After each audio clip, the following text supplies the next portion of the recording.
ikuti program Camera, catatan Menko Airlangga.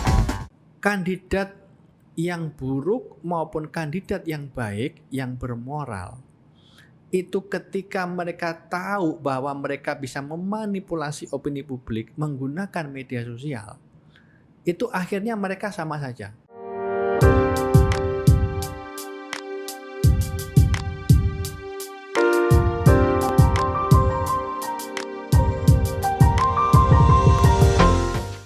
Seberapa besar pengaruh media sosial ini dalam proses kampanye seorang kandidat? Belajar dari pengalaman Amerika, Betul. Brazil dan negara-negara lain yang tadi. Tergantung masyarakatnya itu seberapa besar, seberapa tergantung pada media sosial. Nah, kalau kita Indonesia ini kan cukup besar. Ya, kalau Indonesia masyarakat urban, perkotaannya besar sekali, tapi pedesaannya mungkin belum. Gitu ya. Jadi kampanye menggunakan media sosial, menggunakan big data itu cukup efektif di masyarakat urban, perkotaan. Tapi di masyarakat pedesaan mungkin belum begitu efektif gitu. Karena apa? Itu semua tergantung dari digital literasi mereka itu seberapa gitu. Tetapi kalau masyarakat perkotaan itu sangat efektif menggunakan kampanye, menggunakan media sosial, menggunakan big data dan lain-lain. Nah, yang saya mau tekankan itu menariknya gini, Bung Sebastian.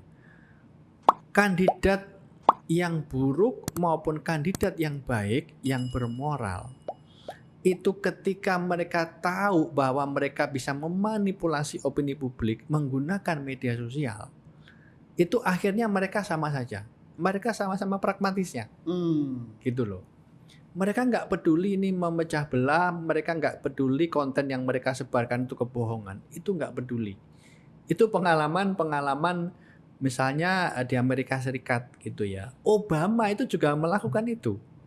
Hillary juga melakukan itu.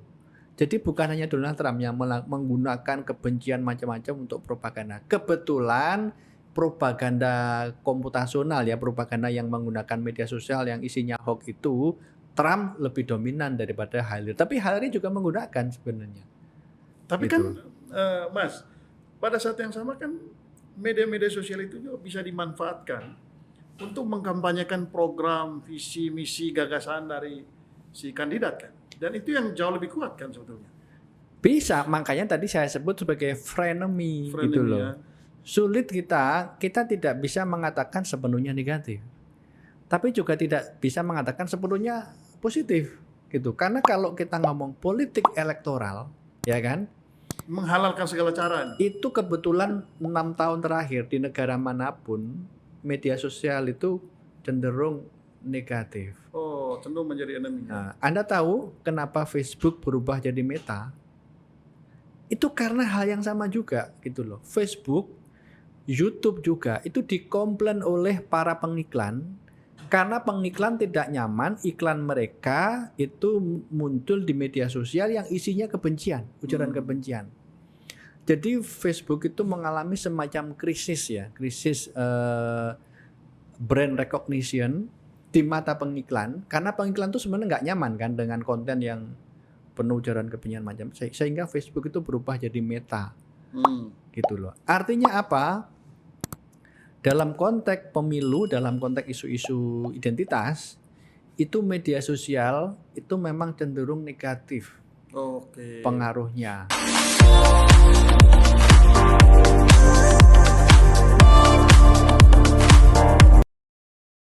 Biasanya pelaku propaganda komputasional itu bisa diketahui ketika pemilu sudah selesai. Ikuti program Camera, catatan Menko Airlangga.